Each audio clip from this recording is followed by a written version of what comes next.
This is Criteria.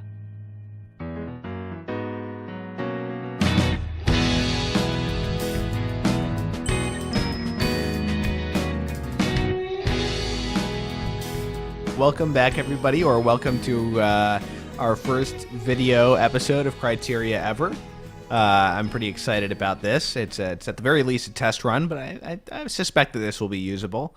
I'm Thomas Miras, as always. We're here in Our Lady of Harlem, New York City, and that's Our Lady of Harlem behind us there, a painting by one of my apartment mates. And I'm here with James Majewski. That's me. The old boy in blue. They say that there are two seasons in New York City, summer and construction. And for the past several hours, there has just been an ungodly amount of construction going on this street. And miraculously, it has just ceased. Is that a real saying? I don't know. Okay. All right, I never heard that before. And we're here with our recurring guests, recurring for the first time. So, guests, I say to you, recur. Sorry, I thought you were going to say my name. I was like, oh, I forgot to say yes, hey, Nathan Douglas. My name is Guest. No, my name is Nathan Douglas. I'm a filmmaker, and I am calling in from Vancouver, which also has two seasons, one of which we share with New York. Our two seasons are rain and construction. So, yeah, rain happens in the months that for most people are winter. Winter is just sort of year-round for Canada, right? He lives on the West Coast. But, this is probably why people live on the West Coast, is that the best-kept secret is we get very little snow on the far edge of the West Coast, yeah. So you're not really Canadian. It's nice. Well, once you move here, it's like your DNA sort of degrades slowly, So, with each year, you're like losing more and more parts of the snow hardiness. It's definitely a thing. So. Well, Nathan, I'm super grateful, we both are, that you're back on the show talking about this film with us. For those of you who didn't hear our first episode with Nathan, Nathan is a filmmaker himself. So unlike the two of us, he actually has some formal knowledge of the medium. And so we're happy to exploit that, leverage that to our advantage on this show. And we're talking about Dekalog 3. Maybe let's hold that a little closer. That's not even the DVD cover. The DVD a little closer to the camera. Alternate image. Yeah, very Polish. Is it? I don't know. Looks like is that a painter Paul Klee? Well, it's bleak and it's minimalist, much like. Yeah, I'm not sure what these little bits and boops are, but. So part of we've already talked about two of these films and by ourselves. Part of our reasoning for bringing you on for this third one, Nathan, is that this is apparently your favorite of the 10 Dekalog films. Is that correct? So I think that's what I told Thomas back when we were discussing this, and I will say that yes, I think that's partly correct. I watched part of the series when I was in university about 11 years ago, and. 3 was the one that kind of stuck with me the most during that period, and so like the colors, the camera movements, like just the kind of direction of it has always been like the episode that sticks out the most. This is a very colorful film. Yeah, the use of lighting and of colors is super intentional, and in kind of stark contrast, I think, to the previous two installments that we've watched, which have been especially the previous one. Yeah, kind of monochromatic and not lots of color, but with this, it takes place at Christmas, and there's a lot of Christmas ornaments and lights, but then also like hard reds on the actors or blue lights cast against buildings in the background. This as much as we talked about the sort of uniform look of the most of this series. This one did strike me differently, both in its colors. It's very pretty in a cold way, and also I just found myself noticing the camera more. The camera felt tighter in at some points, and it felt I noticed the movements That's right. at more points, especially towards the beginning. But yeah, there's these you get a lot of close up on faces, but you also get these big wide overhead shots of the city streets, which are pretty in their own kind of blue Christmassy and also way. A lot of reflected light and like refracted light through glass panes in the shot or even in the lens of the camera itself. I think that there's one shot in particular where she drives up to a traffic light and correct me if I'm wrong, Nathan, but it seems like the traffic light red is actually reflecting in the lens of the camera somehow. That wouldn't surprise me. I don't quite exactly remember that. I think that there was maybe a different. I'm vaguely recalling like a shot like that where I noticed some kind of like abstraction going on in the lens there. Yeah. So I mean that wouldn't surprise me at all, especially given where Dekalog ends up going with its cinematography. Yeah, well, it's just this is just so it struck me as so different from the previous two, and even the use of light and shadow. There's like a lot of really high contrast segments where you like there's the confrontation between our two main characters in the morgue or in the emergency room. I guess it's the morgue. Where the overhead light is just creating these really sharp shadows on their faces, and in fact, the man, I don't know if he's ever named in this episode, but he moves from almost complete shadow into the light through that scene, and that use of light and shadow seems kind of singular as well. Isn't his name Janusz? Is that mentioned in the? Janusz, okay. Yeah. It's great that to talk about like that we're jumping into the light right away, because I think that's something that absolutely this episode is really strong at. Maybe one of the stronger ones in the entire series is how it has such a variety of situations where it's using like source specific light, light from different locations right. and the variety of colors and everything. It kind of runs through almost the entire, I would say, range of available lighting colors and options and softness and hardness. Like it's almost this tour of kind of a cinematographer's dream of lighting, because it's kind of this road movie, and it's always at night, so you always have you're always going to have to light in a certain way. You can't just. But yeah, like it's just interesting how it takes that kind of scenario of being this journey. It's kind of a road movie in a miniature form, and it really road movies are always, I think, strongest when they are playing each stop along the way to its particular strengths. And with the lighting, you can really see that here. Each setting they go to has a very strong particular feel to it, and it all kind of comes together in this mosaic kind of way. That's interesting. I hadn't even really thought about it in terms of a road movie, but you're exactly right. I wrote down an odyssey. It kind of feels like they go on this little odyssey together, but I guess that's really what all road movies are. There's no boats involved in this film. I mean, Homer would have called the Odyssey Called it a boat movie movie. if we know that's the really Odyssey, the type the original that's road the movie. The ideal. Well, so I guess we should just for our viewers / listeners who have not seen the film, maybe we should just give a quick summary of the plot. Basically, it's Christmas Eve, and our main character, Janusz, supposedly is his name, by report. Just as good a Polish name as any, I think. He's enjoying Christmas Eve with his family when, out of his past, comes a shadowy woman. A woman with whom he had an affair over 3 years ago, but it was put an end to when her husband caught them. She's come to ask him to help her find her husband, who's been missing since earlier in the day.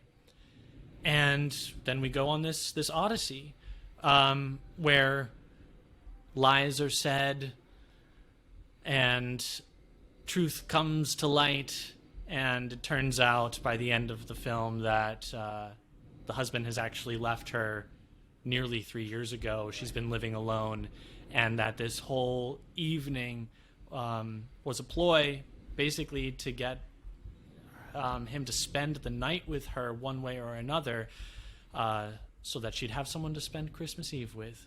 What's interesting is I think that we all, including Janusz, I feel like he even knows it's a ploy pretty early in the film. Yeah, you know, definitely. But he keeps. I think one of the big questions of the film is why is he still with her? You know, as time goes on, and she talks about fantasizing about him getting run over by a truck or whatever, and he sticks around. She is mega creepy. Ava is her name.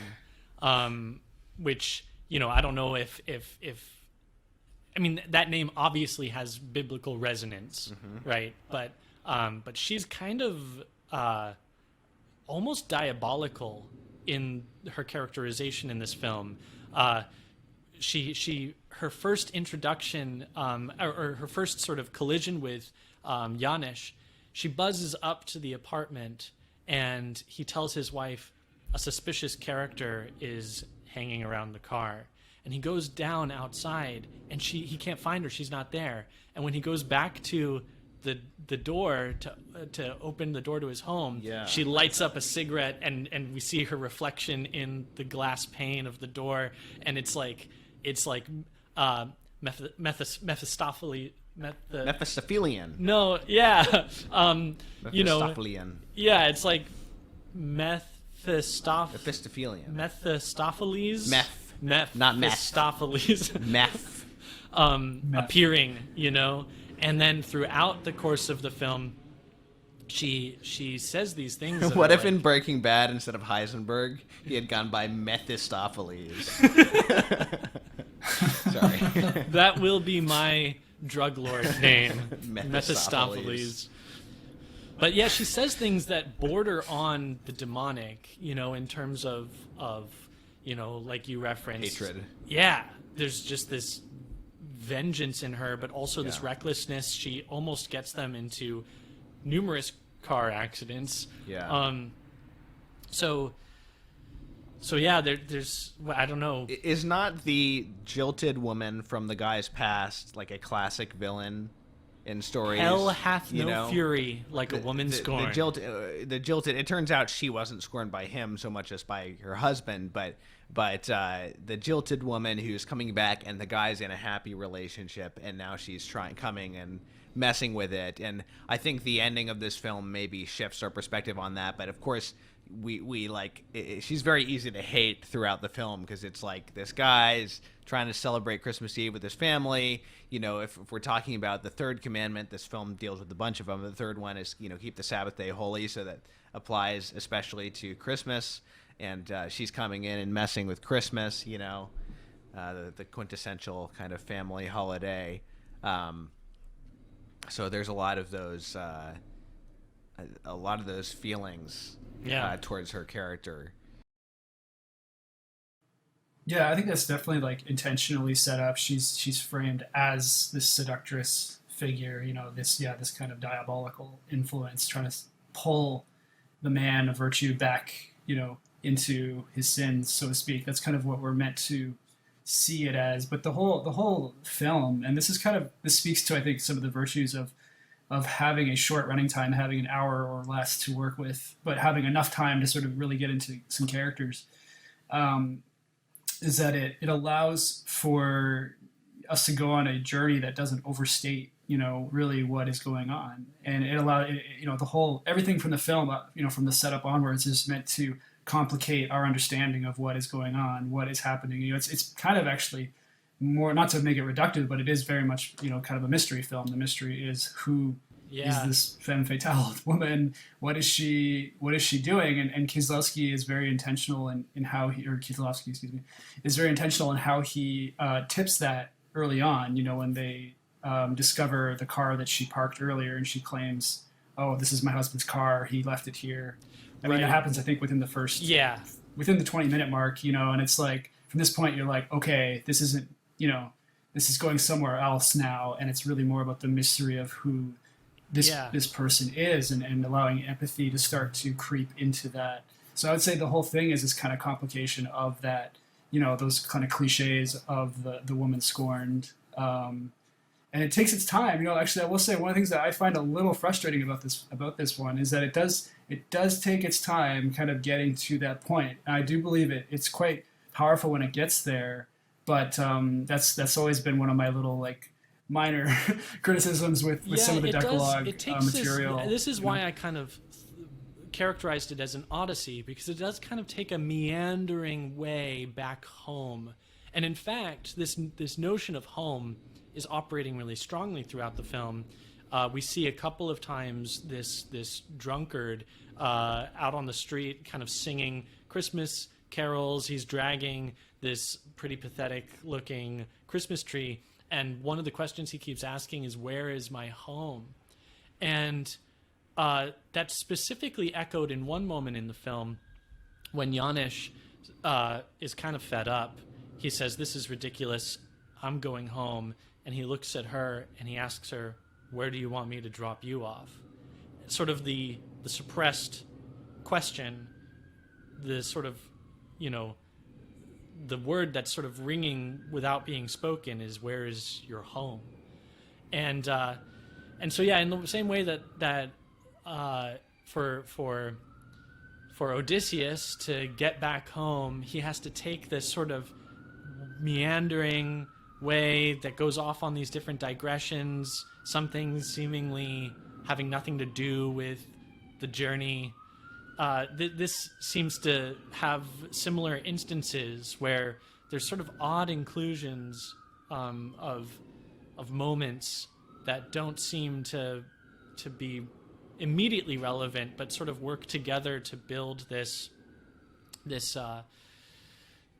interesting journey that they go on. Janusz even says, you know, no, this has been great fun, and you believe it. You know, really, you don't think he was being ironic? No, I think it's like an adventure. Right. It feels like when you were a teenager and just hanging out with your boys and just sort of around. just see what happens.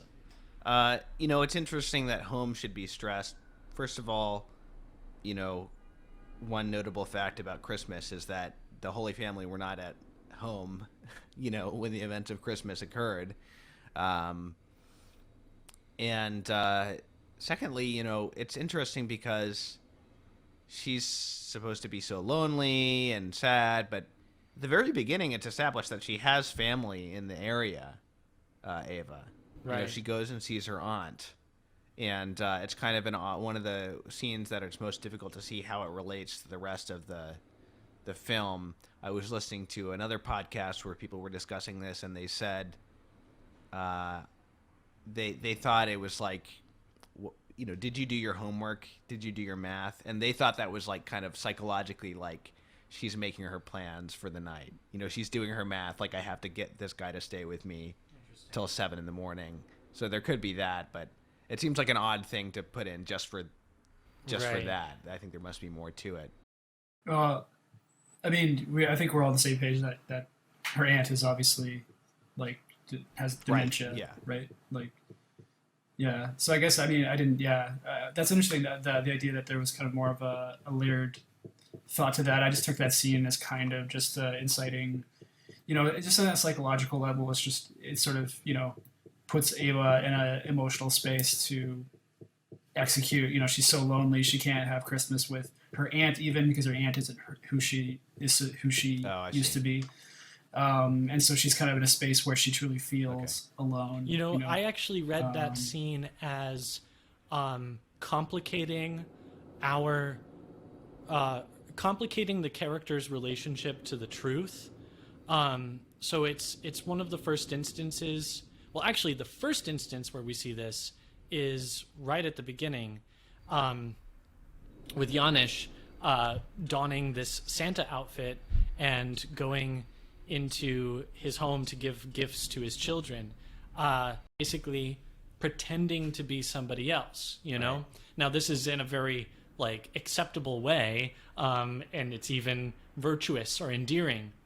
Then we see that done in a different way with Ava and her aunt, where she sort of plays the role that's being projected onto her, Right. to sort of accommodate her aunt's dementia. But then, of course, there's an even more complicated way in which this is played out later, when she's sort of manufacturing this entire story. But also, he's playing along, Janusz, I mean, with Ava. He's now kind of the one accommodating the relative with dementia. You know what I mean?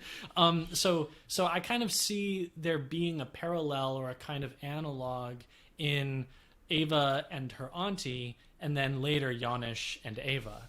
I think we have reasons to disbelieve her right away. She sees him at Mass. She presumably doesn't expect to see him. Maybe she does. I don't know. She smiles. It doesn't seem like she's been looking for him. Then she shows up. Her husband's missing. Didn't seem like that was the case when she was at Mass, chilling out. It seems like she saw him and then hatched this plan. And then she also lies about having been at Mass. No, because her dropping the car off, right? Doesn't that precede her being at Mass? I think... No, it's afterward. Okay. Interesting. Sure. Yeah. So, but also because you mentioned the Santa Claus thing, I wanted to go back to, first of all, we see our old friend Krzysztof from episode 1, the father who's lost his son. Just as an aside, this is the first of a few little callbacks in this series. But you were talking about he's pretending to be someone who he's not in a virtuous way, and this is reinforced. It's more than just play acting Santa. You see this as he goes into the other room and takes off his Santa face, and he looks super bummed out and sad, and his wife is coming in and being affectionate with him, but he's kind of like distant and not in a cold way, but just kind of like morose and melancholy. Yeah. So I think that's the first hint that there's like something else going on with his character as well. Even if he's not being deceptive per se, he's putting on, he's like acting the loving husband and father, which he is, but he has to like kind of like force himself to do so. Yeah, I think definitely that's a key kind of subtext going on for him, and this whole film is kind of like a mini character study of two people who are, both extremely messed up in certain ways, and especially when you see, Thomas, I think it was you mentioned earlier how the near car accidents, so there's this sec for our listeners who haven't seen the film. There's a section where the character Janusz is driving his car with Ava, and he just is speeding, and he almost rams it into a tram. As a way of, he plays chicken with the tram, but he's playing chicken with Ava. He's saying to her, if you give me the word, then I will not crash into this tram. And they're testing each other. They're testing their will. And so the fact that he's willing to do that, to put his life at risk like that, he's obviously got some major things going on, whether he's checked out of what's going on at home or whatever. Like his interior life is as much of a kind of a wreck, I would say in some ways than Ava. But like with everything in the film, it takes quite a while for that to really emerge.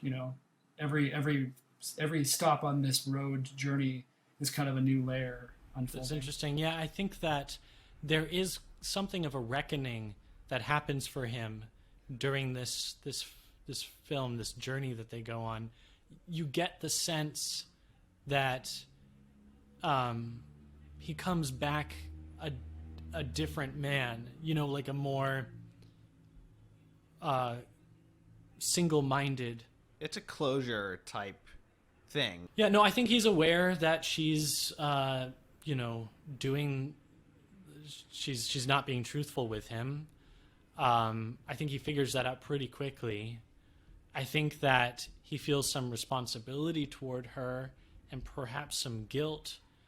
I don't, having watched it a second time, I don't get the sense that he's, looking to rekindle something with her, although that is a tension that I think exists on the first time you view this film. You know, like the first time I watched it, I was kind of on the edge of my seat thinking, is this an affair that's ongoing? You know, before it became clear to me that it had ended, I thought, oh no, this husband is going out with his mistress on Christmas Eve. But I think that for him, it's a complicated relationship to her. He says, you know, himself that she was very important to him, that he loved her even, that he had even thought, and he trails off, but, you know, what's implied is that he had thought that he would leave his family and begin anew with her.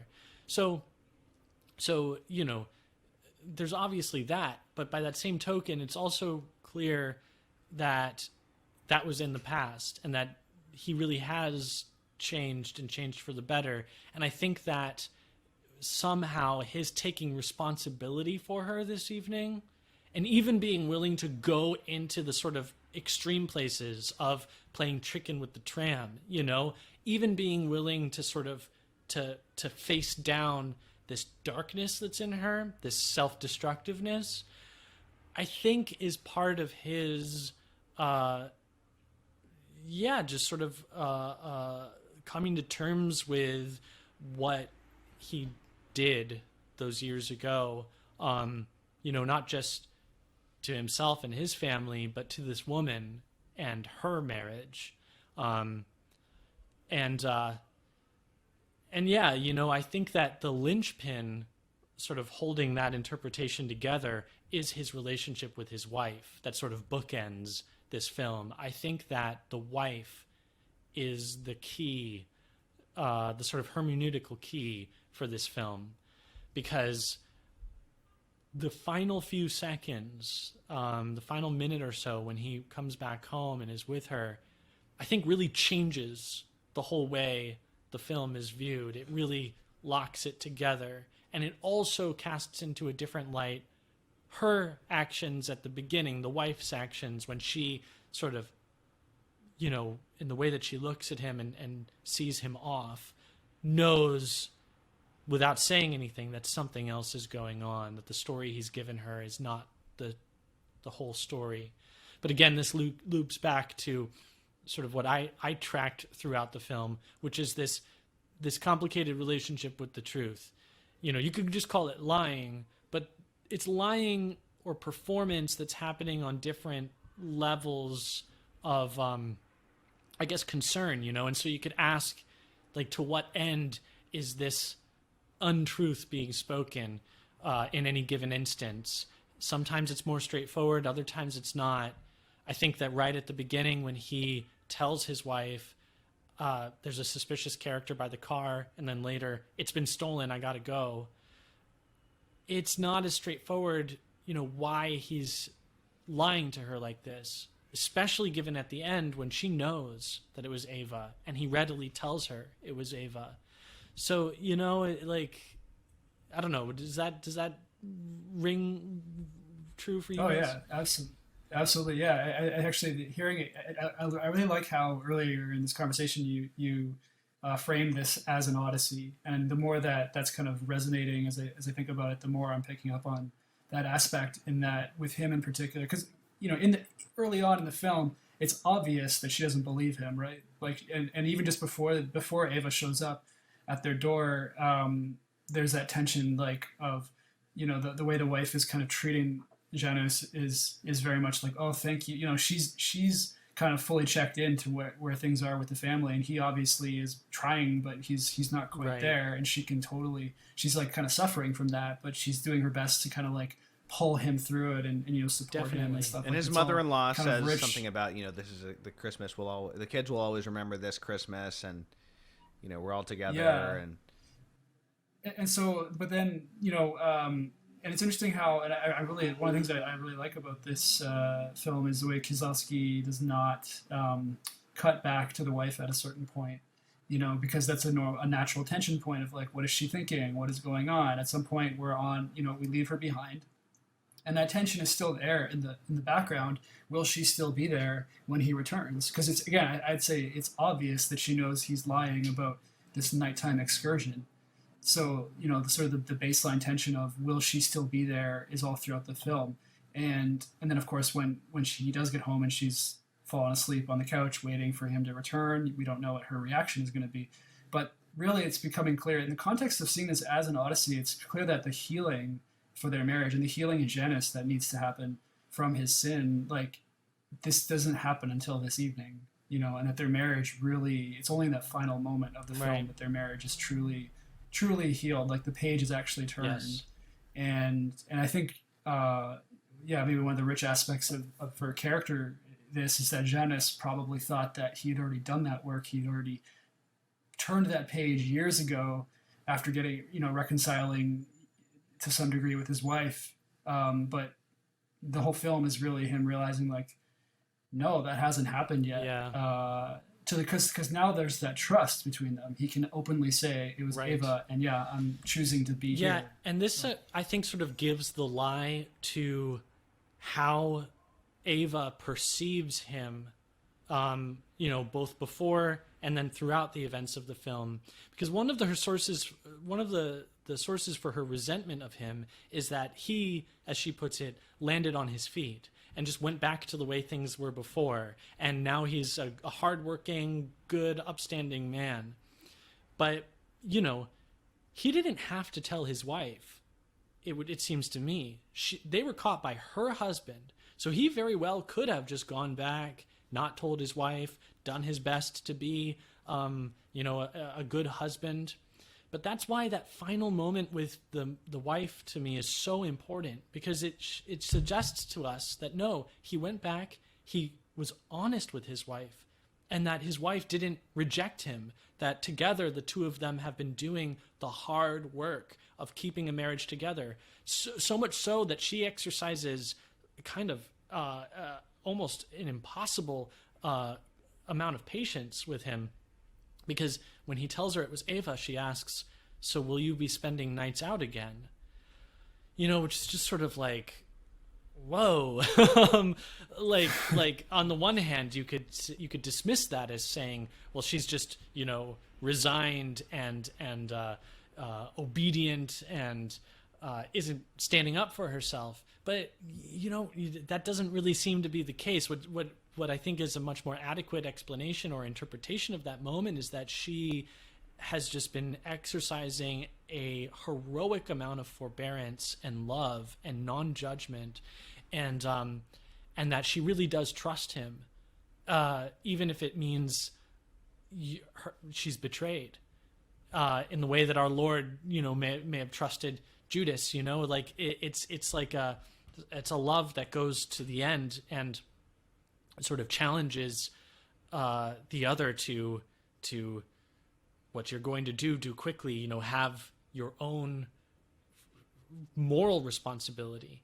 And so when he says, "No, I won't," no, it really, she really receives that, and we really receive that. And I think he really receives that. So those final few moments between him and his wife really cast the whole film into a different light for me, cast his actions into a different light, and then also suggest a lot to me of what's happened before the events of this film in terms of the long struggle of repairing a marriage, but also picking up and putting together the pieces of a man, of a father, which is why I think it's so good that the other father we've seen in this film,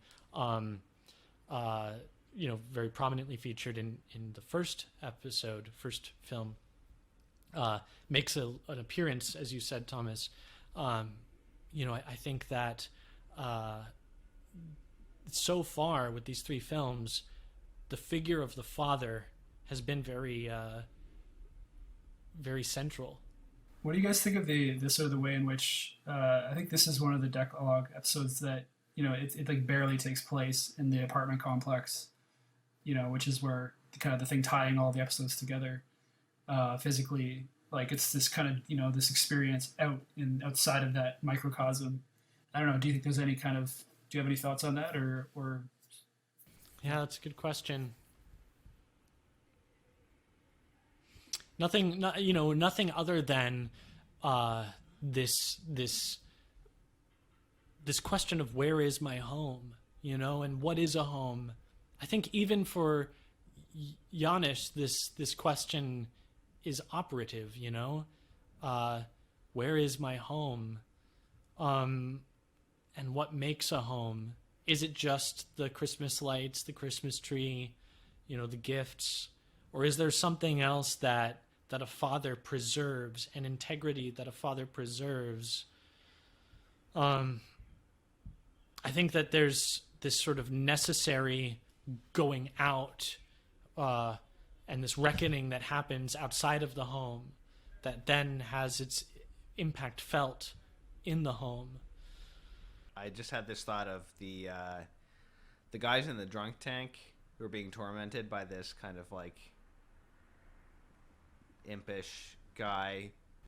Yeah, one thing that springs to mind is just that the scene of the drunkards kind of being tortured by this guard. I guess I took it at first as this kind of it's the really overt, the only really overt kind of social comment that Kieślowski makes in the film, and it seems to be sort of implying that even on the holiest day of the year, for most people, this is the work of the state is still going on. It's still brutalizing. The work of a brutalizing regime is still going on. Even if things had softened somewhat in the later '80s, this is still happening. And I'm not reading any kind of like really political message into that or anything. I think it'd be a mistake to do that. But I think it's more just this realization of Christmas Eve.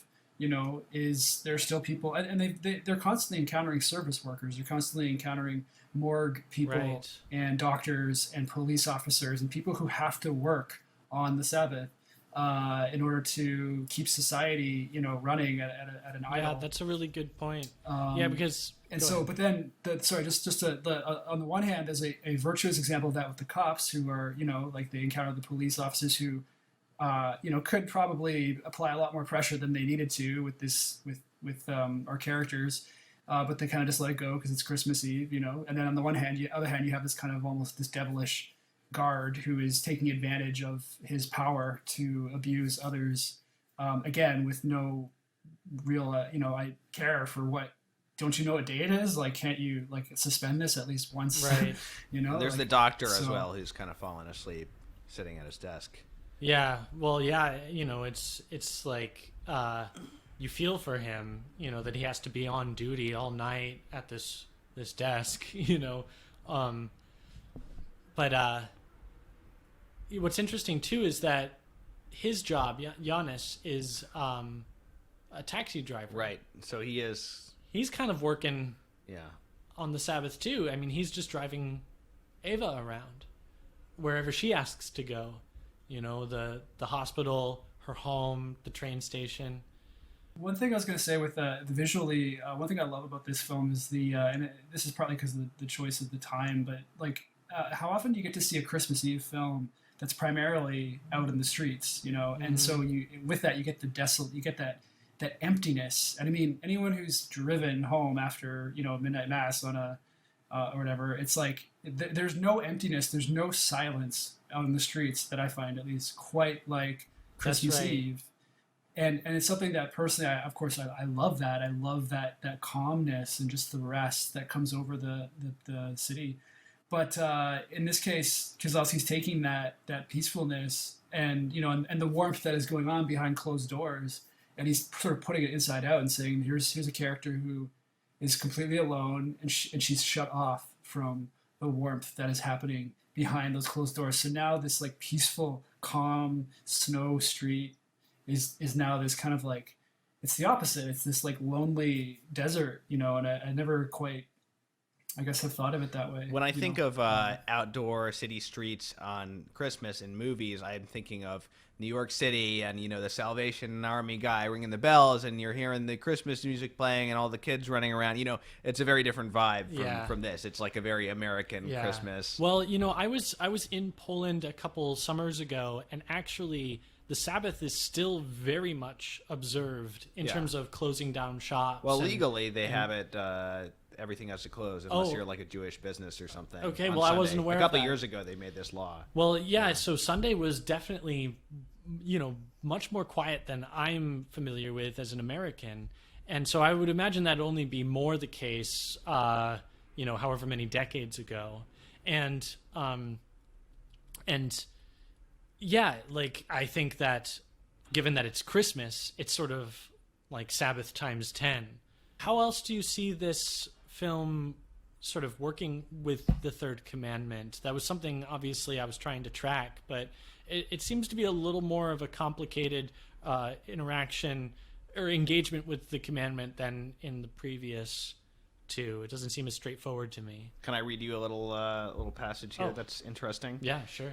So this is from one of the little mini essays on the different episodes from the Criterion booklet. So this is the very end from Paul Coates.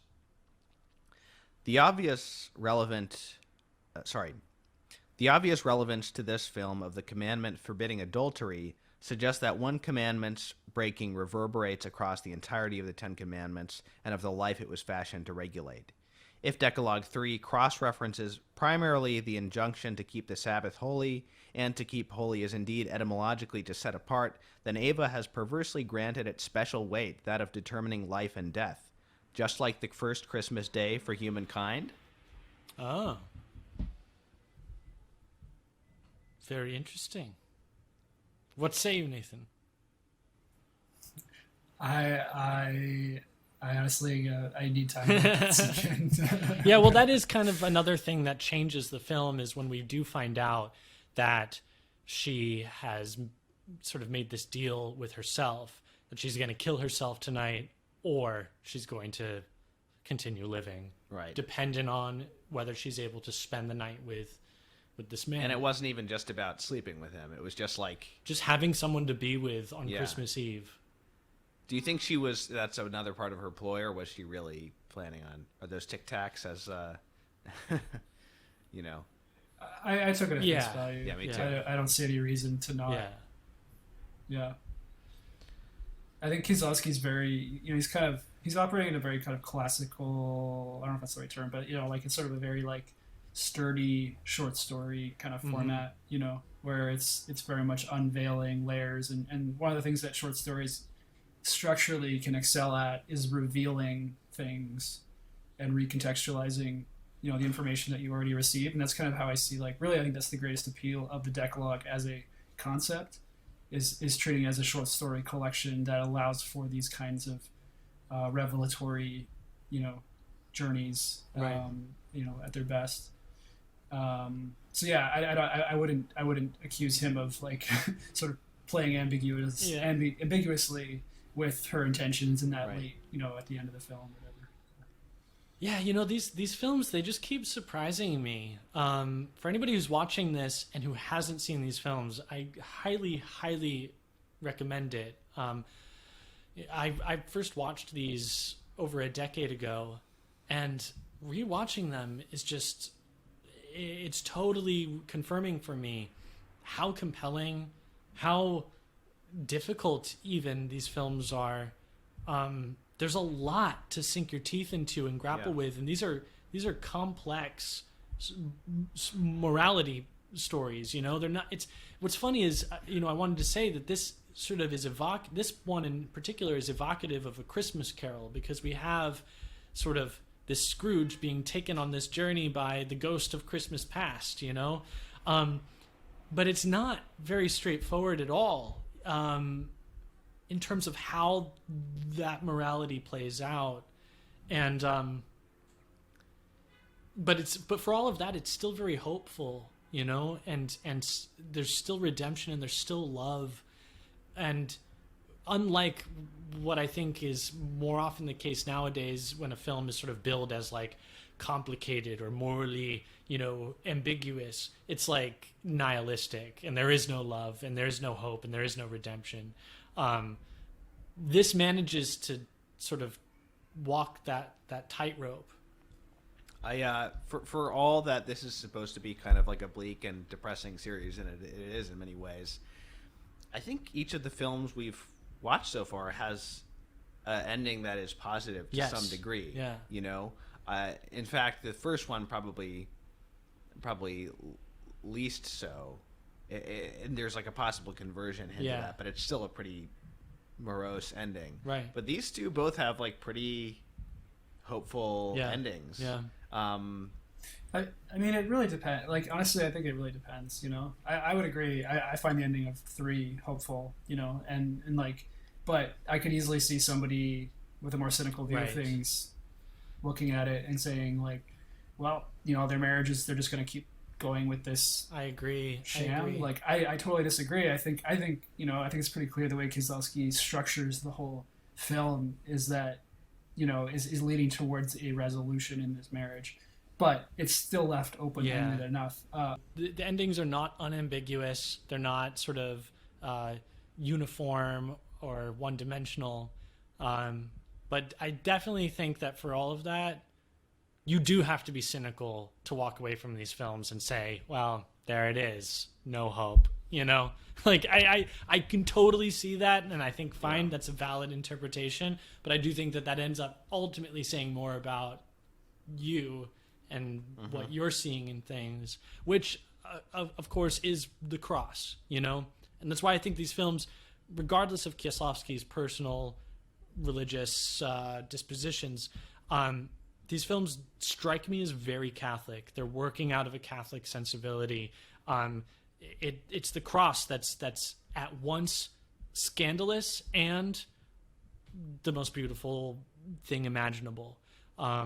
You know, let those with eyes to see, and for the rest, they can, you know, think that this just confirms how bleak the world is. Yeah.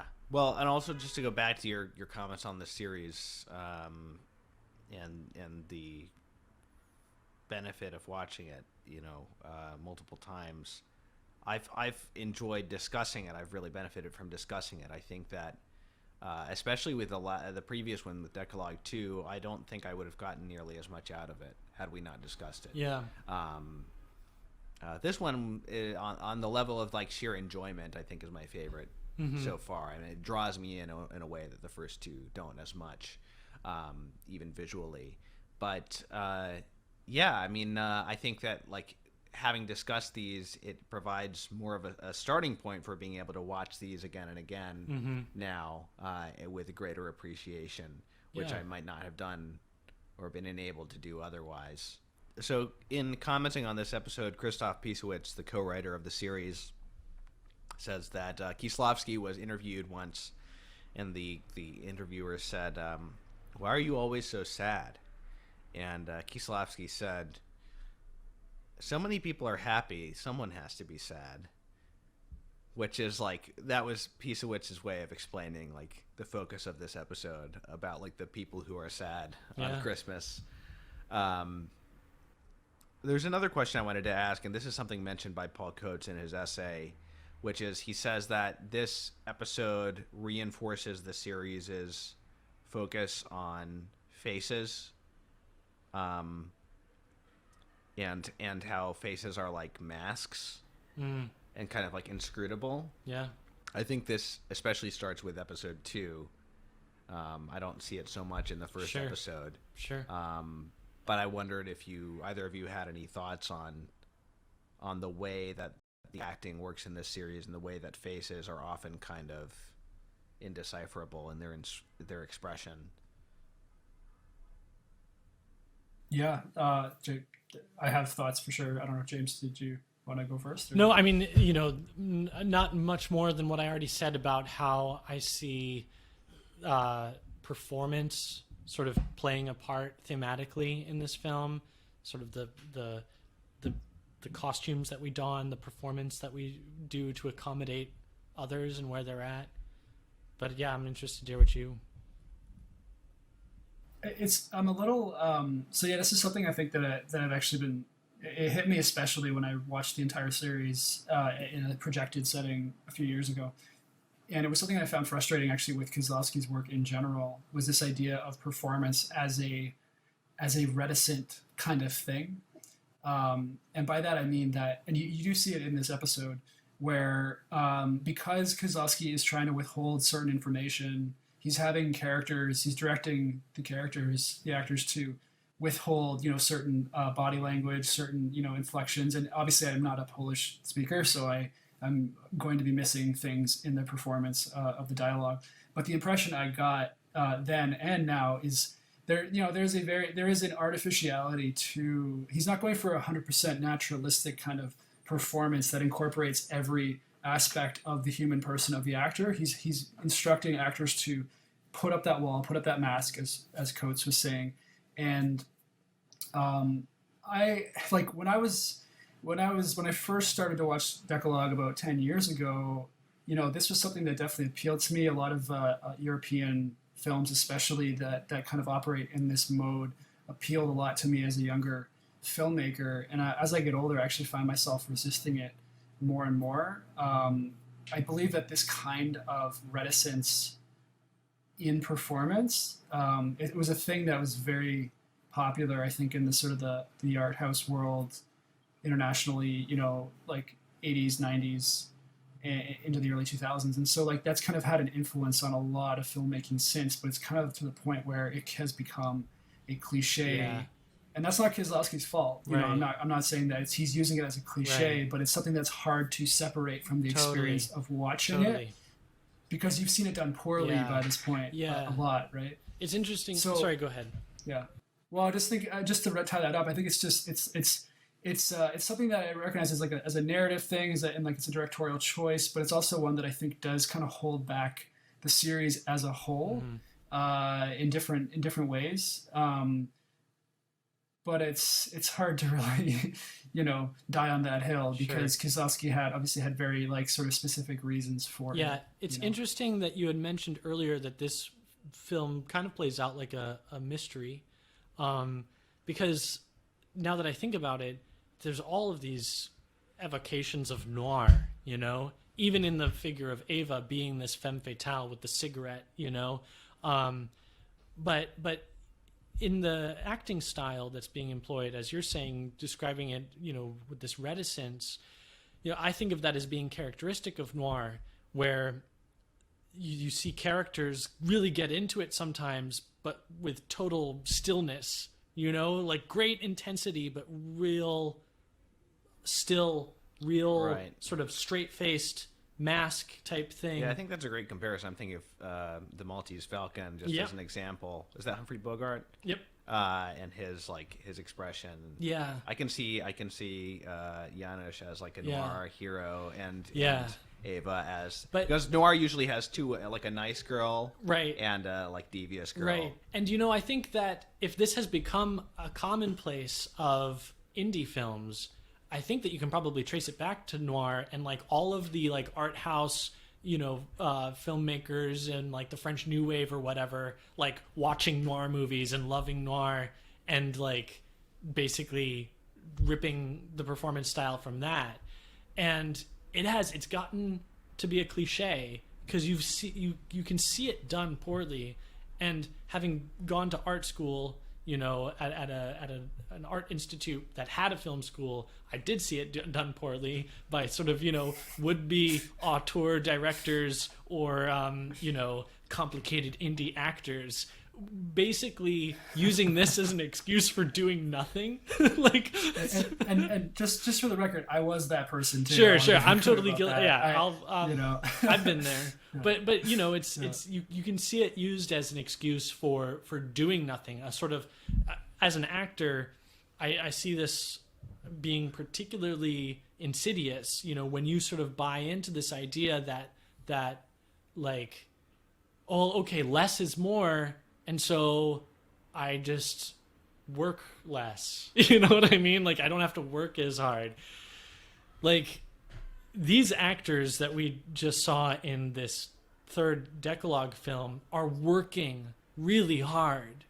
But for all of that, their performance is really contained, really still, and there's a lot of power in that, But it's not this sort of casual, it's not a casual performance, that's the word,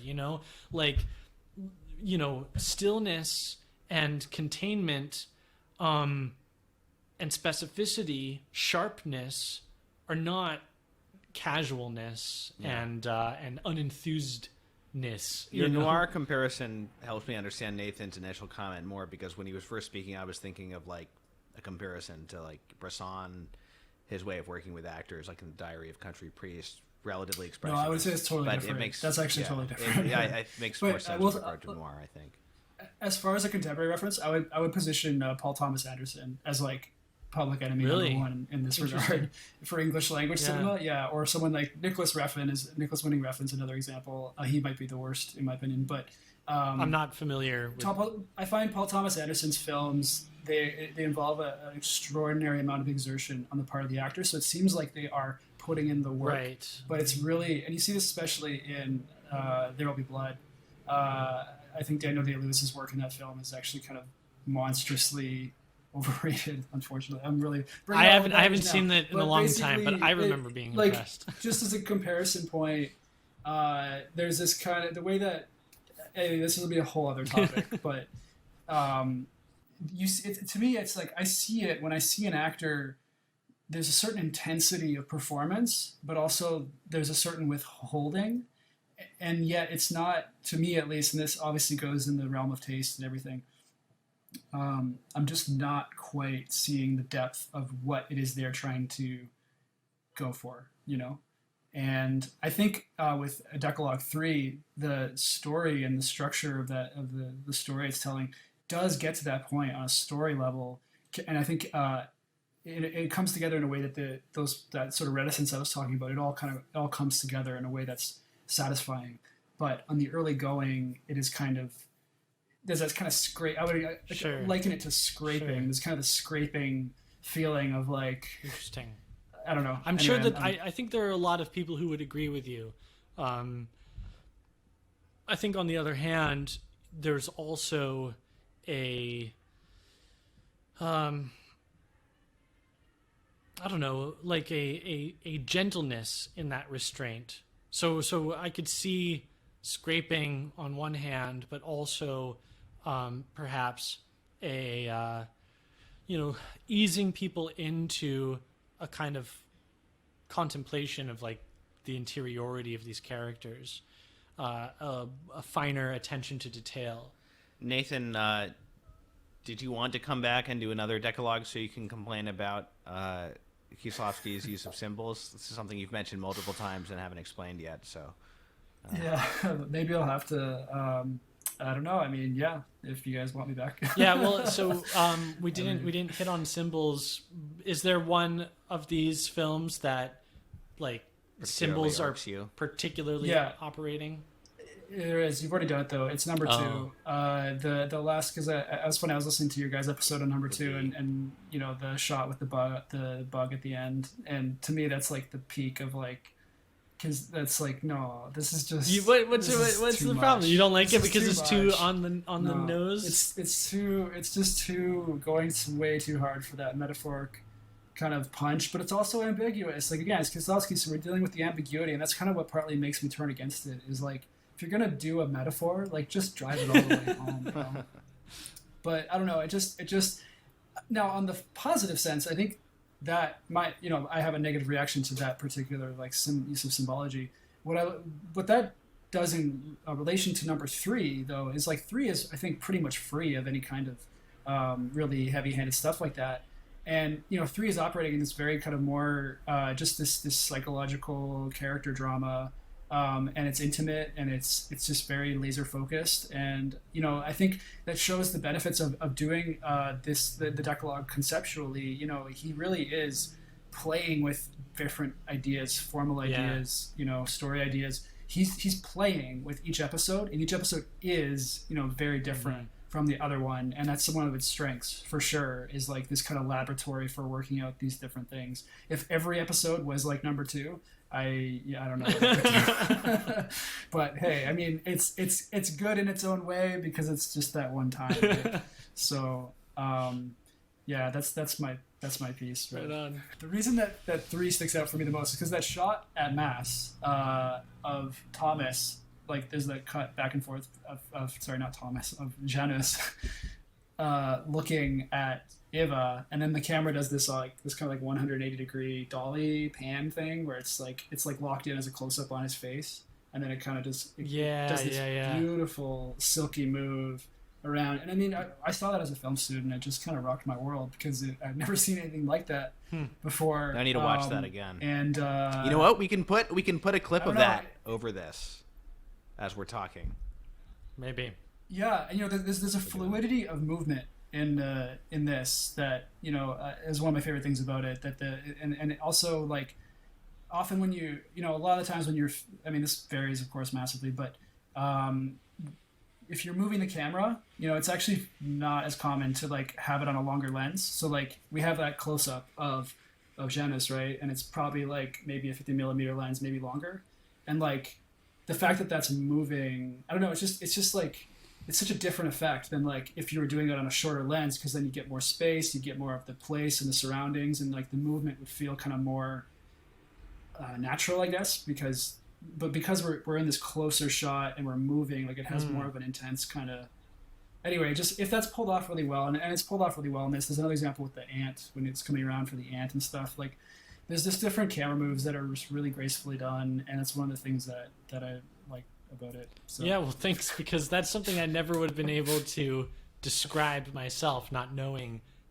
But I can't tell you why I like it. Here's the thing, and maybe this is why. Okay, this is probably why maybe I think of this the most, is that there are certain artistic decisions here, like these camera movements, that to me they don't have an obvious symbolic value or anything, and that's why it's such a refreshment on the heels of number 2, where it's just like, could be a metaphor, like. So you just like it when these movements are like mysterious, they're just mysterious, these mysterious, almost like grace happening. So mysterious, or just not for any apparent reason.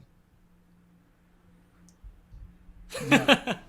No, but I mean, obviously there's a reason. The reason is the poetic intuition. Yeah, I know, but like now I'm like fired up. I'm in the middle of reading Creative Intuition. Oh, cool! I love that book. Maritine's book. Maritime. Yeah, and so like dude. Yeah, like the chapter. I mean, I've been slow. Like it's been a slow read for me, and I think I've told you guys I'm like a Gilson dude. So, but like it is like I'm hitting the parts now where I'm just like, oh yeah. That's cool, like, man. let's get on the horn, cool. So, but I would say like that's an example.